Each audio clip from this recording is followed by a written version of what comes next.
Welcome to Swimming with Allocators, the VC podcast from the LP perspective, with your hosts, Alexa Benz and Ernest Sweat. You ready? Let's dive in. Michael, it's so great to have you on Swimming with Allocators. Thanks for being on. Well, thank you for having me. I'm excited to be here. I think I first wanted to start off with your allocator story. I know you spent 3 years at an Atlanta-based family office, then almost 3 years at an allocator based out of Charlotte, and then another kind of a Bay Area private family office.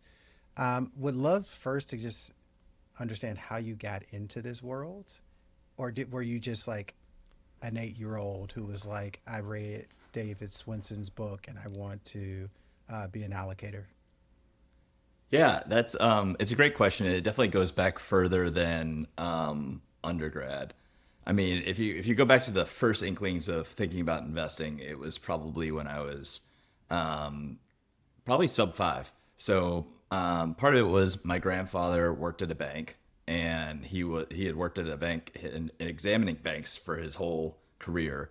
And so every holiday, birthday, whatnot, instead of giving presents, he would give all of his grandkids savings bonds, and which I hated at the time. Obviously, like, you know, as a 5-year-old, you want Legos, you don't want this piece of paper that I don't know what it is.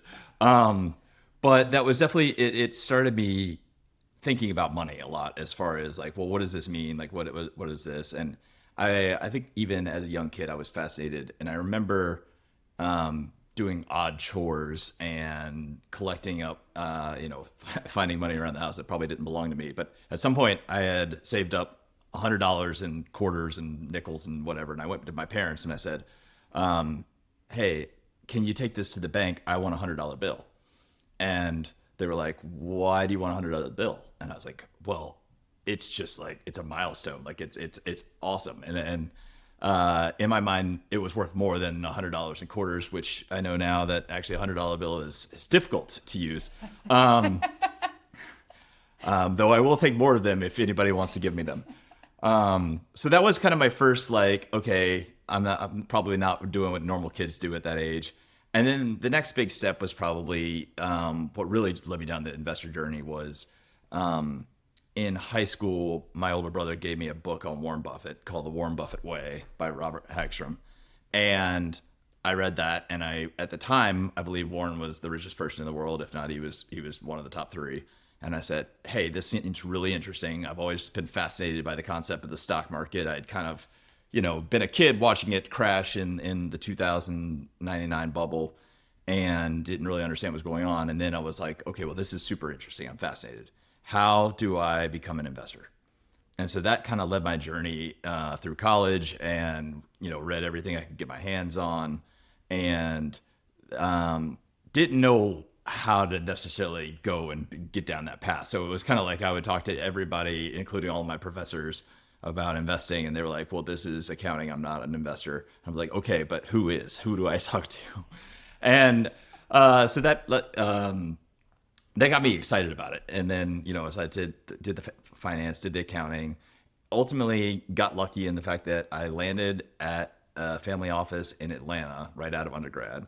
And it was one of those small places that they only recruit at a handful of schools where the partners went to. And so I just got lucky that I went to one of the schools that one of the partners went to. And it was the kind of job where they knew that they were probably undercompensating you relative to what you could have done if you went to investment banking.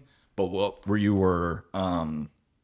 they were making up for it was the experience and being on the buy side and being able to see just a swath of things, and be able to go to conferences and things that were, usually more for somebody at a VP stage and later.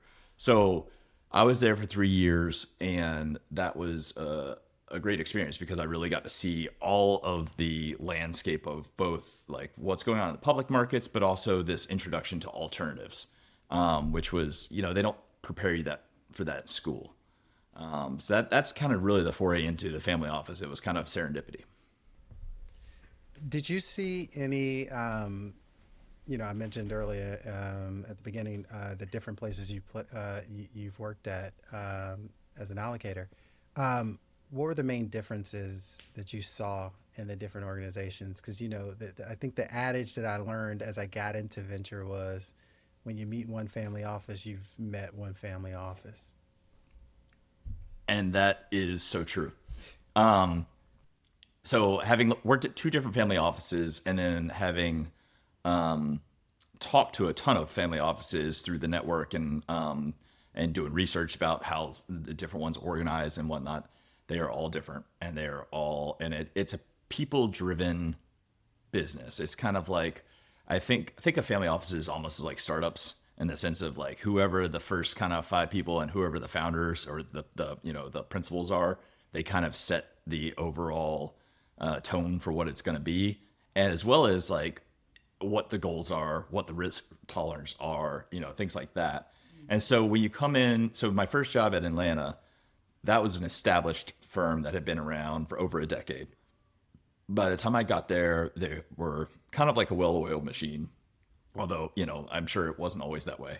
But it was, the processes had been laid out, there was already a mature portfolio. And so it was kind of a rinse and repeat. And now we kind of have this thing where we have, this is our investment pace, this is our cycle. And so it was, filling in for somebody who had already done the job.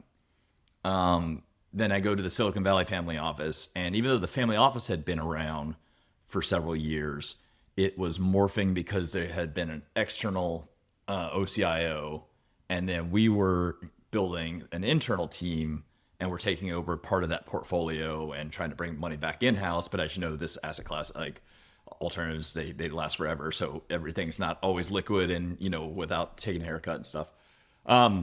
So that's really the Wild Wild West, and that totally depends on, okay, what is the goals, what does the principal want. And so I used to joke that my job was 50% making money, 50% not losing money, and 50% whatever the principal said. And I don't know on which day which 50% doesn't show up.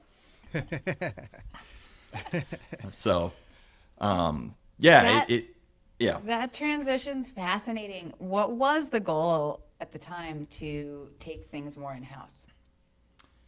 Yeah, I think it was control driven. And I think so, and that also is a big difference between the two family offices that I've been at.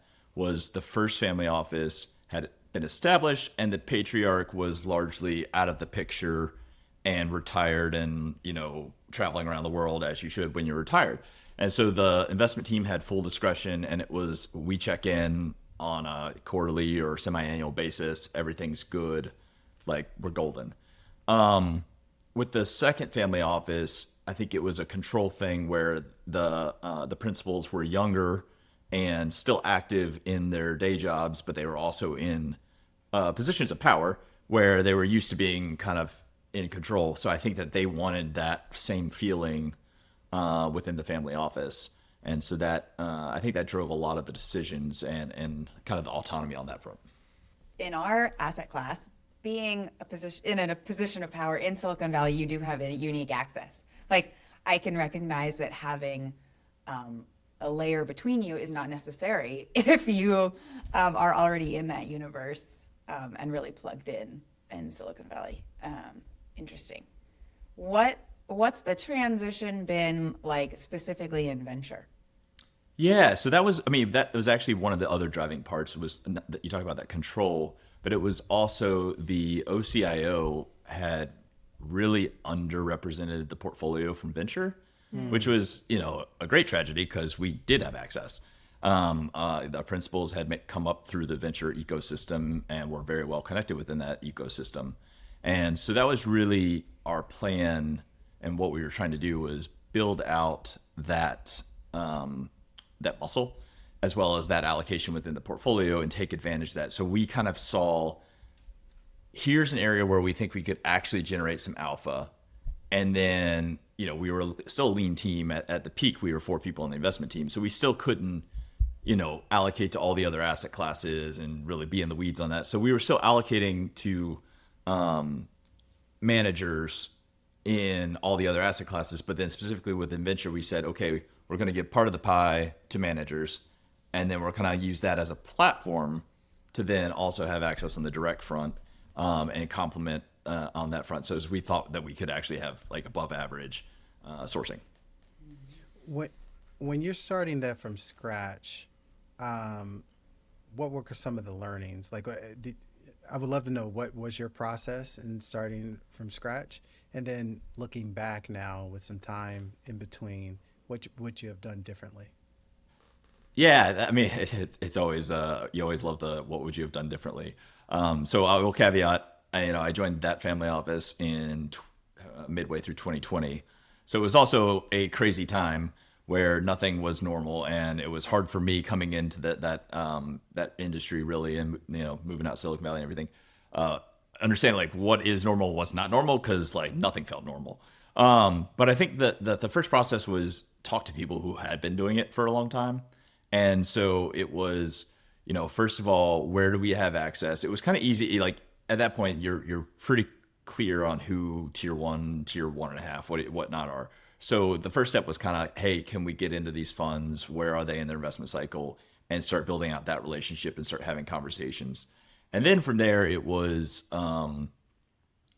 okay, we need to talk to as many people as we can and just build out that, that muscle and exercise that. As far as learning goes, I wish we had talked to more people without writing checks. But it was the era of, there was a lot of FOMO, and it was one of those things where it's, if you've only seen one deal, that's the best deal you've seen. So trying to get up to speed and see more deals and see what's normal on that front. And then for me personally, I have more of a background, or had a more of a background in public equities and traditional LBO, like private equity. And in those markets, your forecasts and expectations on financials and things like that, where your margin of error was a lot smaller, versus seeing a company at a Series A or Series B. You're like, oh yeah, like I love this plan, this is great. And then like fast forward 12 months, you're like, you're 70% off plan. I don't understand. So that was a big learning of, hey, you kind of have to, show me, don't tell me. And I think I think a lot of people coming into the industry, that's a big change, big difference. It's also, some people think the little fraudulence or whatever that there's a lot of stretching of truth, when you talk to founders. So trying to parse out the ones that can actually execute on some of those high expectations is definitely a learned skill. I get this since a lot of the allocators listening are going through the same path, that they too have a similar background to you and are the guy or gal in the office saying we should be doing more with emerging managers and venture, etc. Is any advice for that transition on, maybe this is not the asset class for everybody? Like if you were going to sort of like help people make that transition, what do you think helps make that successful from a career standpoint, or even like a personality standpoint, moving into our asset class? Yeah, I think what I love most about the venture asset class is there's actually no one type of person that is successful in there. And so it's versus, if you look at traditional private equity, it's okay, you go do your banking and you go down that path and maybe you get your MBA and like this is the way. And for venture, that's not the case. Like you can have people that have Ivy League educations, you can have people that dropped out of high school. Like it's a completely free for all. Like you have PhDs, and it's very industry kind of dependent. Like if you're doing biotech or if you're doing something like that, and that's like you want that domain expertise for sure. But I think the biggest thing it comes down to is continuous curiosity and then tenacity. And that's honestly, it's that's going to make you a good investor, is because you're going to go ask the questions and you want to learn.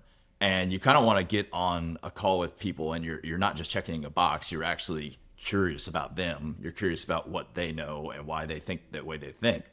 And if you do that and you're tenacious and you're okay getting rejections, then you'll be good at the asset class.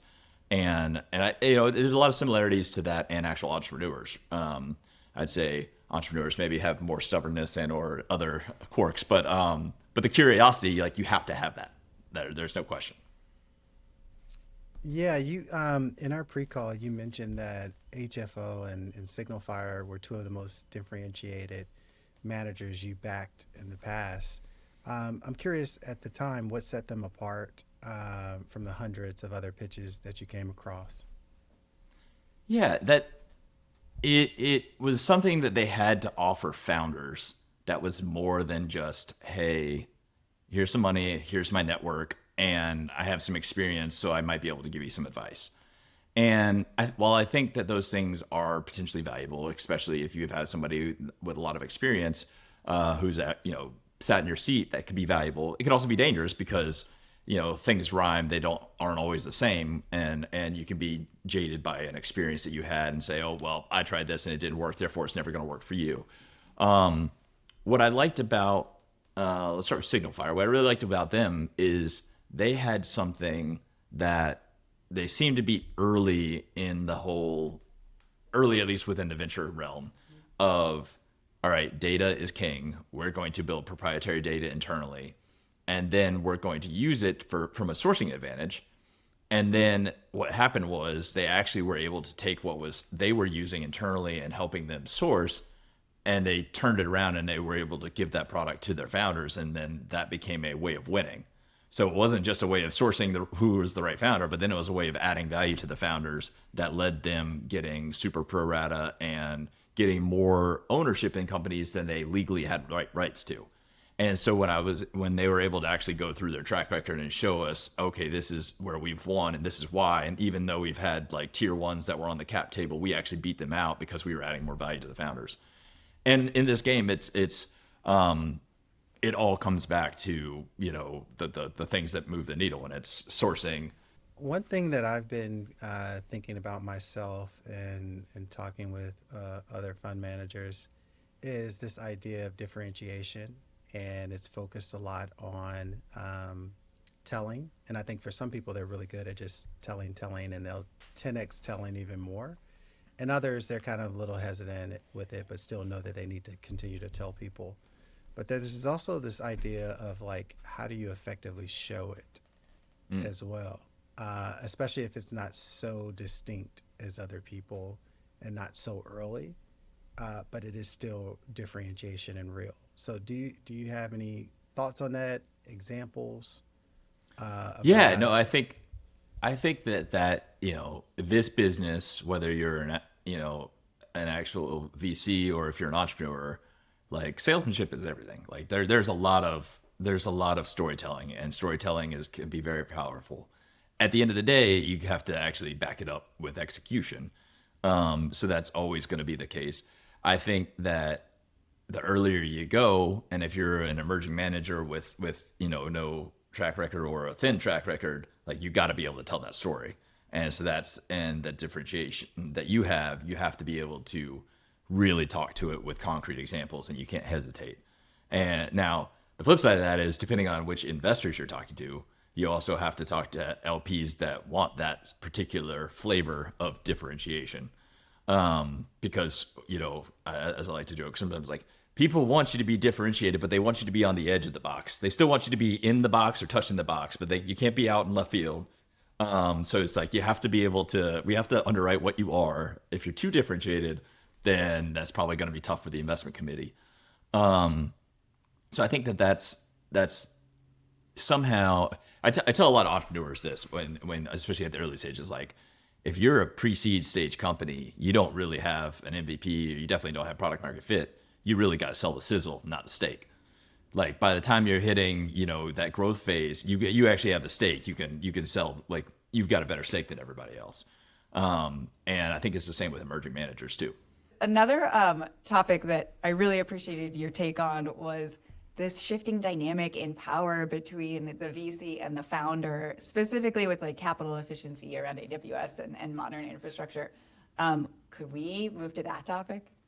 Absolutely. And that actually ties in a little bit to, I think, what HF0 and some of these other, whether it's NEO or some of these other, I'd say former accelerators now call themselves residency programs. But the idea is like, if a business is more capital efficient, by definition, it just needs less capital in order to be successful. And if you are a VC where you're primarily just providing capital, like that's not going to be enough because that's a commodity. And so I think that as that dynamic shifts, it's not going to be enough. Like if you want to get that same ownership percentage that you had before, which is also, you maybe you don't need that as much if it's, if you think that future dilution is not going to be as high. So that's a different conversation. So I think that you're going to have to do more to give your founders to win. And I think, Andreessen Horowitz was early on this. I think that was when they came into the industry. That's what they kind of saw as lacking, and based on their own experiences as entrepreneurs. And I think that that's a huge shift, especially as we've moved from, heavy hardware phase of early Silicon Valley to then software to then cloud computing and having all these tools and things like Y Combinator. The cost of capital has just changed, and therefore you have to be a more full service, or you have to, everybody wants three things as a founder from your investors. So you want introductions to customers, you want capital, and you want help recruiting, because those are the three things you need to win and to continue to grow. And so a lot of the firms are now having to figure out, hey, are we doing this are we hiring people specifically for recruiting, or are we doing the recruiting ourselves, as like the benchmark model? But you've got to figure out and solve for that, or you got to figure out where you play in the ecosystem and what your specific value add is, and then be really friendly with the firms that do all those other things. Now we're going to take a quick break to speak with our sponsor. You have a very active secondary and tender offer practice. That's what Mike is known for. I'd love to talk more about what you're seeing on the secondary side, specifically for these growth stage kind of hot portfolio companies. Yeah. It's an exciting place to be. Every year there's a question asked of me by somebody in the media of, hey, are you seeing a slowdown in the secondary market? And the answer is no. If anything, it keeps, going faster and faster and faster. I would say the somewhat new development, if there is one, is that companies are starting to see the secondary, especially for these growth stage, kind of late stage companies, as really part of their IPO journey.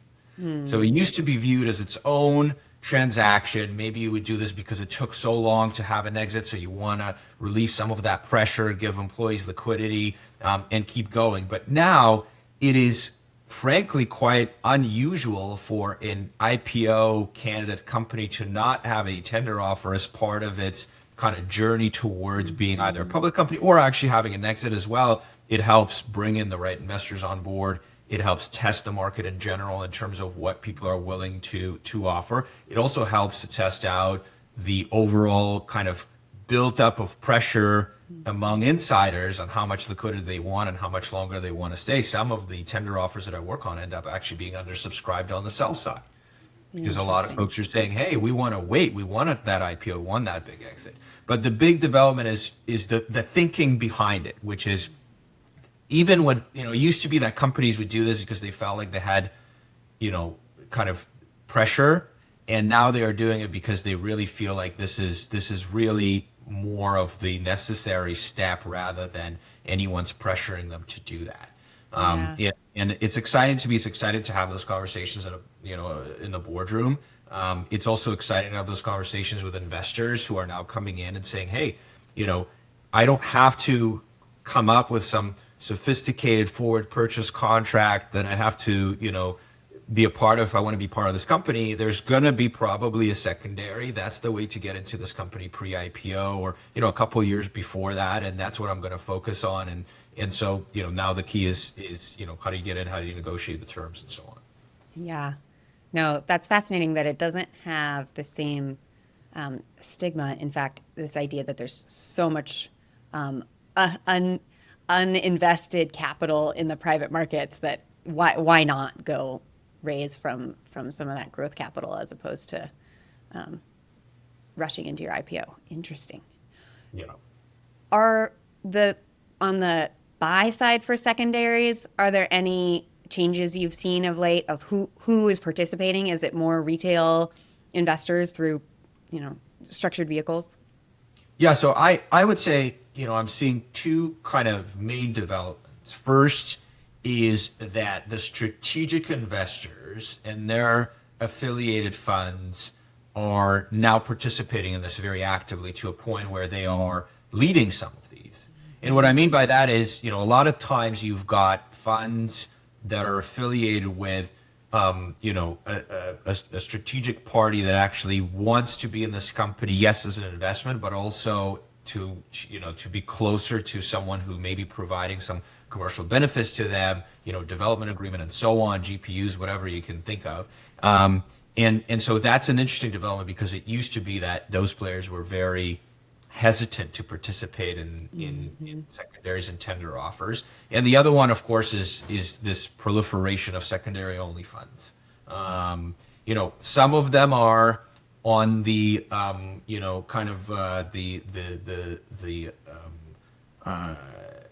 borders of what we feel comfortable with. And what I mean by that is sometimes, you log in online and it says, buy your, insert private company shares today pre-IPO. Well, that feels a little bit like advertising of private company stock. We don't feel comfortable with that.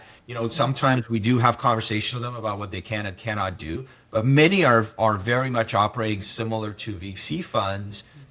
It's just that they are focused primarily on these growth late stage companies. By the way, I should say, these days also secondaries are happening at every stage, including seed rounds.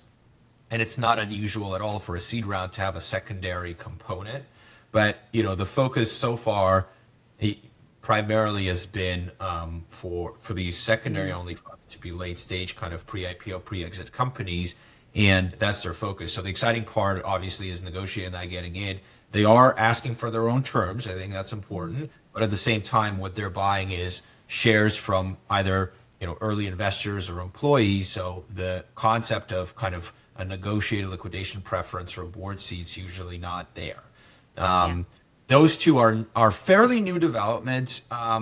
They do require sophisticated counsel to navigate, and I'm not just saying it because I'm sophisticated counsel. There are ways to do this right, and there are ways to frankly get in trouble. And we're also seeing that where you have issuers who call us and ask us to make a very carefully placed phone call to investors who they think are crossing the line of what they feel comfortable with when it comes to soliciting buyers for these shares of private company stock. Yeah, no. A lot of the folks listening are allocating into venture, and I'm sure spending a lot of time looking at these secondaries. So it's helpful to know who you can go to ask for advice on where you can get into trouble. Yeah. I'll tell you one other thing, which is, the thing to keep in mind for GPs on these transactions sometimes is that there is a delta in valuation, not always, but sometimes between if you have a joint kind of primary and secondary round. And oftentimes folks don't appreciate the fact that you're getting kind of a blended valuation in the company. You're also getting a blend of shares, but that's frankly a little less relevant because ultimately if you're having a successful exit, you're expecting to take kind of on an as converted basis return anyways. But the valuation and what your entitlement is, especially if you are, let's say, in a in a fund of funds or are investing through some sort of an aggregator, to try to figure out what the value of your holdings is sometimes gets more complicated than you think because you got some shares that were bought in a primary, some shares that were bought in a secondary that was coordinated by a company, and some shares bought in an arm's length secondary from some investor that just approached the fund directly. Yeah, it does feel like you end up being quite far from the key decision makers either way. And now back to our LP interview. By the story, or is there a distinction you see between those cases where people will in fact need less capital and we're also seeing sort of the extreme other side of that, which is like mega rounds and there's definitely not an anti-dilution story there. Is there a distinction between this? Like, how can both these stories be true? Yeah, so I think that the capital intensities of those large companies is very different than because they're not pure software companies. Yeah. So that's and I would also say that that's not venture at this point. maybe, Anthropic at $1 billion, that's still venture because there's largely, unproven whatnot. Anthropic at $1 trillion is, they're one of the largest companies in the world. So it's a different, that's a completely different game. I was talking to a guy earlier this week that is head of venture at a large global asset manager. And when I was talking to him, he was like, "Oh, there are only about 100 companies in the world that we can invest in that fit our mandate and our size and whatnot." I was like, "Oh, so you're actually not head of venture, you're head of growth private equity. Like that is." So Touché.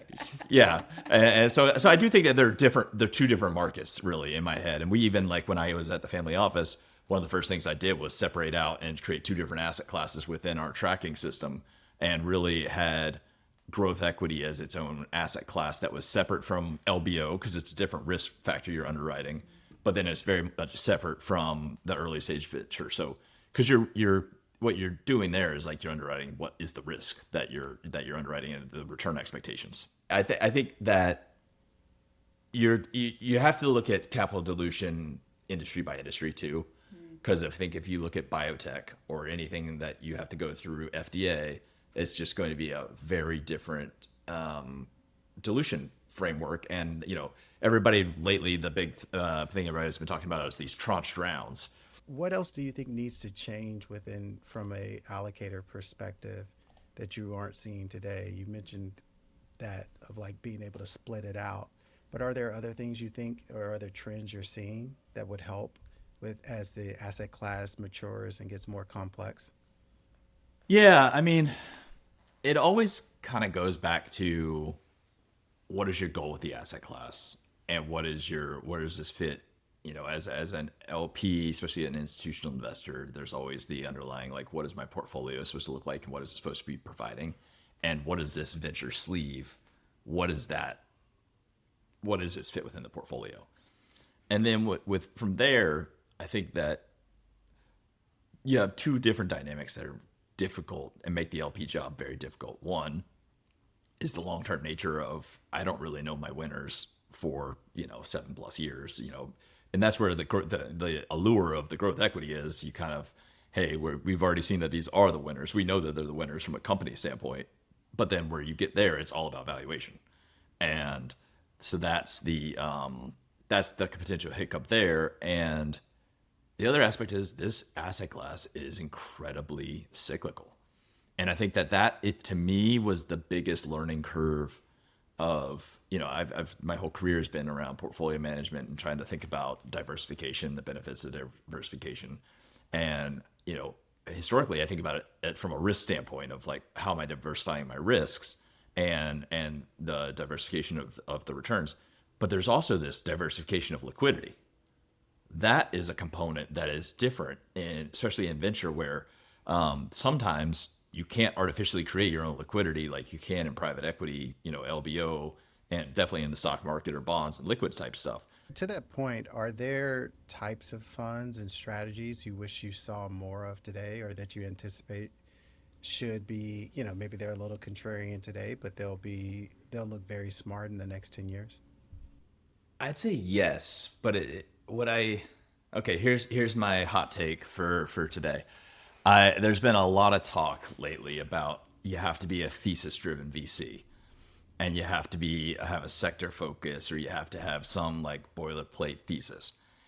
And I think that is like really, like, I think it could work, but I think it works better at the growth stage. Honestly, I think that at the early stages, that doesn't make sense to me at all. I think your thesis should be find great founders who are trying to tackle hard problems. And I think that specific investments should have thesis. So if you go invest in company A, the reason you invest in company A should have a thesis. But as a fund to have an overall arching thesis, I get it. And I understand why we got here. It's because, once again, it's LPs wanting to put people in a box or put funds in a box. And then the problem, though, is everybody then goes and you're reverse engineering. You're like, I'm going to be differentiated because I'm only going to invest in fintech between X and Z. And but then when everybody does that and reverse engineers it, you've crowded out that market, and now you're no longer differentiated because everybody else is doing that. I always like asking LPs, what are some of your favorite questions or tactics with diligencing a fund manager? Yeah, I really like understanding, you know, how they are as people, because I think that that always like everybody is going to be your best friend when they're trying to, sell you on something. And so it's like if you have money and you're trying to give somebody, potentially give somebody money, they are going to love you no matter what. So I do like you can't always do this, but if you can go to a restaurant with somebody, see how they treat the wait staff, get in a car, see how they drive, see how they, because a lot of personality comes out when you're driving on the highway. You can really get to know some people, myself included. The Michael Wooten and- drive me somewhere test. Yeah, well, I mean, so I used to do this when I was at one of my former jobs when we would hire people, and I think hiring a fund manager is probably similar to the hiring anybody, but I would tell them at the beginning of the interview, I would say, hey, I want you to teach me something. We're not going to do it right now, but we're going to come back to this in 30 minutes or whatever at the end of the interview.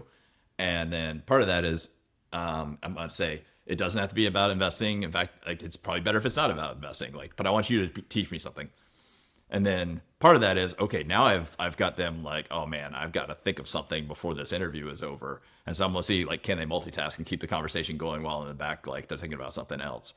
And then part of that is I really don't care what they teach me. It's about communication. And it's like, can they break down a concept and can they really, do they get flustered by it? And it's an unexpected question that they probably haven't gotten before versus if I talk to you, it's like, what is your, portfolio strategy or what is your liquidation plan? And like all that kind of stuff. Like they had that memorized. So you have to throw them a little bit of a curveball so they're thinking on their feet. And then that's how I was like, okay, this interview didn't go as I expected. How do you recover from that? So that's, not investment related, but it's once again, this whole industry, everything it's all people related. And it's, one of my favorite books is Business Adventures. And you go, that book is so old and it's still so relevant from all the stories in it because it's all people driven. Are there any kind of pet peeves that you've had with fund managers that repeatedly showed up that you just don't understand why? Yeah, I mean, look, I think life is short, and so I think that dealing with people who are, a-holes is just not worth it. And it's no, there's some tolerance, and it's one of those things where it's like, okay, if you're putting up numbers and you're doing great, then maybe there's a little more tolerance for that. But at the end of the day, it's like there are a lot of managers, there are a lot of people you can work with. And I think, for me, it's all about communication. Like, even if you get back to me and you say, hey, I'm slammed right now. Like, let's dive in this at another time. Just like a quick response, but no response or non-response, especially when, we've invested in you and we've given you our money, even if we're a small portion of the fund. It's, I think that treating, all of your customers the same, regardless of how I think that's really important to me. And, I saw firsthand at one of my former employers, at one point they had an investor who was waiting on the phone and I said, hey, like, I can step out. You can take that call right now. And the partner said, nah, he's a small investor. He's kind of annoying. And I'm like, oh my gosh, no, but he's your investor. Like, you should take this call. And I think that that's like the mentality. Like, that's a good way to run a business, regardless of what kind of business you're running. So I think that's how you should treat other people. And that hat you're wearing these days, you're running some SPVs under the Snowball Adventures title. I love it. You've been picking deals on behalf of this family office for many years. You also are coming at it from the allocator perspective, where you sort of are reviewing these SPVs. Do you think any advice on if you're packaging SPVs on behalf of other folks, how do you do that so that it's more allocator friendly, so that family offices can participate? How does an allocator present SPVs to his homies? Yeah, I think A, communication's everything, and B is like you should never sell something that you're not putting your own money in. I think that some people have told me like you should go into sales, and I'm like, I could only work as a sales job of a product that I really truly believe in. Yeah. Like I can't sell a lemon. Like, I'm sorry, it's just not my personality. I'm Boy Scout, like honest to a fault. So if I'm really excited about a deal and I want to invest, then it's easy for me to go and say, hey, like, let me go to my network and say, I think this is great. I'm putting my money in it. Would you like to join? And I think that that's the authenticity. I think that what you get, where you get in trouble with SPVs is thinking about it purely as a call option, where and you're overrunning and you're saying like, I don't really care if this works out or not, because it's like heads I win, tails you lose, and that is absolutely how you like lose complete trust in this industry. Yeah. So I think that is, and we saw a lot of bad behaviors, more so probably in SPACs and whatnot back in 2021. And I do worry about some of the SPVs now, and like, especially when you start thinking about charging fees and everything on that front. I think alignment's always good, and I think getting paid on the back end and not getting paid on the front end is ideal. So I think that's, yeah, you did work, and so maybe you need to take a little bit of a management fee or something like that. But it's that's the trade-off versus raising a fund. Raising a fund's a lot harder, I think, but then you get a little bit more comfortable from that management fee. So yeah, I think look, honesty, transparency, and you never sell something that you're not buying yourself. Well, Michael, we've loved speaking with you. Thank you so much for sharing your journey, and thanks for being on Swimming with Allocators. Absolutely. This has been a lot of fun. Thank you, guys. See you later, allocator. After Portfolio Tile, investing with a smile.